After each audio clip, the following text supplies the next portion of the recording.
Welcome back, folks. Today I'm going to show you how to create your own shapes with Canva AI and convert those shapes to frames without even leaving Canva. So I'm going to get started by going to my Elements section. I'm going to go over to my Shapes tab. This is what it looks like now.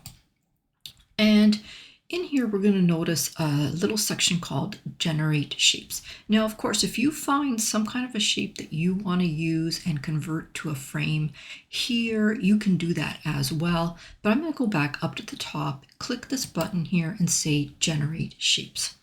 So it says here, enter 5 words to describe your shape. So in here, I'm going to enter some words and I'm going to create about 3 different shapes, one at a time. Okay, so it's generated 4 different shapes. I'm going to choose this one right here and place it on my workspace. I'm going to clear this and I'm going to create another one. All right, so here is a pine cone. I think this is the closest to a pine cone.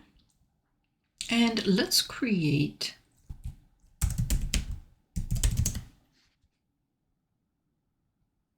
all right, I'm going to choose this one right here.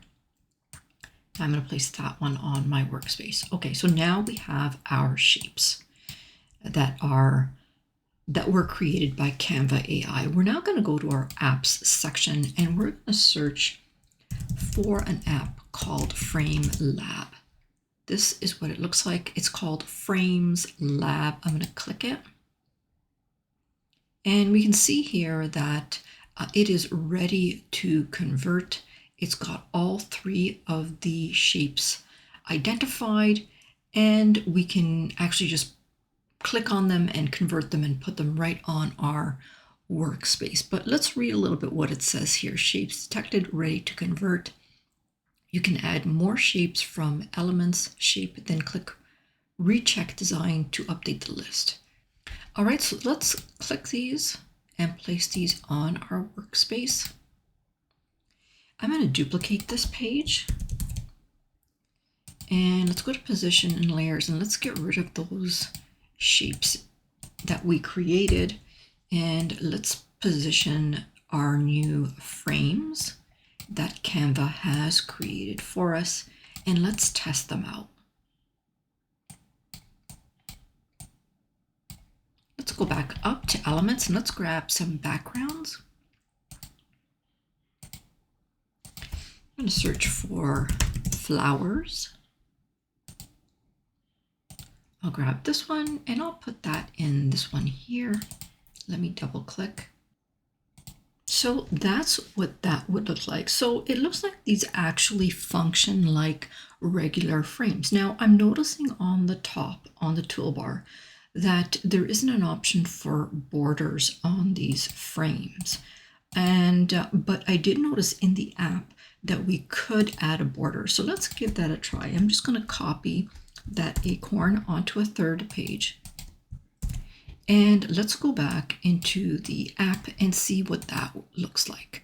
So I'll just click Frames Lab. Now it's automatically detected this shape. But over here underneath, there's an option for frame border and the color. So you can make it black, you can make it white, you can make it whatever color you want, even a custom color. But I'm going to come here under the border weight, and I'm just going to make it a little thicker, maybe a 5. And I will click it and add the frame to our workspace. So there it is right there. But there still isn't an option to change the border color or the border weight. It's like you have to do it at the time that you are converting your shape to a frame. So what do you think of this app? Would you use it to create custom shapes?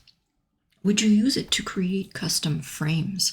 Let me know in the comments what you think and whether you think that you might be using it.